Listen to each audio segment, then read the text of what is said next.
Bonjour et bienvenue dans le 3e podcast de notre série. Savez-vous quel est le point commun entre un témoin protégé par le FBI et une batterie de voiture électrique ? Ils ont tous les deux droit à une seconde vie. Bon, et honnêtement, celle des batteries est quand même beaucoup plus enviable. C'est ce qu'on va voir avec notre invité du jour. Bonjour, je m'appelle Amaury, je suis directeur des opérations et du business de la batterie chez Mobilize au sein de Renault Group. Alors, première chose à savoir, ce n'est pas parce que votre voiture électrique a fini son existence que sa batterie fait de même. Au contraire. En effet, à la fin de vie du véhicule, on estime que la batterie conserve encore 70% de sa capacité. S'il reste 70% de capacité, ce serait dommage de s'en passer, non ? Mais à quoi pourrait-elle bien servir ? Eh bien, par exemple, en réutilisant cette batterie dans des groupes électrogènes non polluants et silencieux. Ça va surtout servir à des entreprises qui travaillent sur des sites où il n'y a pas d'électricité. Ils vont pouvoir utiliser différents outils de chantier comme des scies électriques, des tronçonneuses électriques, de l'éclairage ou autres. Et ces générateurs peuvent aussi devenir des stars de cinéma. Enfin, presque. Disons qu'ils seront au générique du film, n'est-ce pas ? On a été contacté par des sociétés de production cinématographique qui ont besoin d'énergie sur des lieux isolés et ils vont utiliser effectivement ce genre d'appareil. Et il y a mieux encore.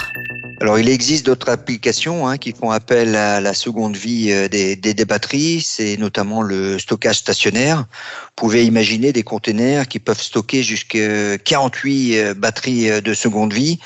Et ils vont jouer le rôle de tampon sur le réseau. Notamment, ils vont lisser les énergies intermittentes comme le solaire ou l'éolien. Pas de soleil, pas de vent ? La batterie va libérer l'énergie qu'elle avait stockée quand il y en avait beaucoup, du soleil et du vent. Malin, non ?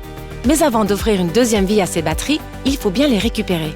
Le groupe s'est organisé pour développer toute une nouvelle filière pour gérer l'ensemble des batteries deuxième vie qu'il va récupérer. Ces batteries vont être collectées auprès des réseaux internes de Renault et externes. Et une fois collectées, elles vont être testées et dirigées soit vers des applications deuxième vie, soit vers le recyclage. Et ça concerne beaucoup de batteries ? Renault Group a un terrain de jeu formidable. Il a déjà vendu plus de 400 000 véhicules électriques. Les batteries issues de ces véhicules constituent donc une source importante pour créer un nouveau business, qui plus est profitable. Ah oui, ça fait quand même pas mal. Mais en fait, pourquoi leur donner une deuxième vie à ces batteries ? Eh bien, c'est un triple enjeu. D'abord, la diminution de l'empreinte carbone, puisqu'on va multiplier la durée de vie de la batterie par 2.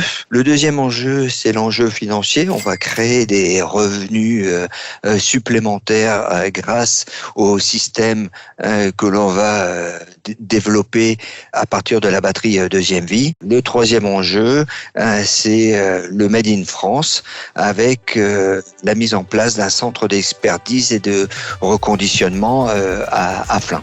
Une batterie, 2 vies, 3 enjeux. On a rarement fait plus simple comme équation, non ? Merci Amaury de nous l'avoir démontré. Et nous, on se retrouve bientôt pour notre dernier épisode. On y parlera recyclage. À bientôt !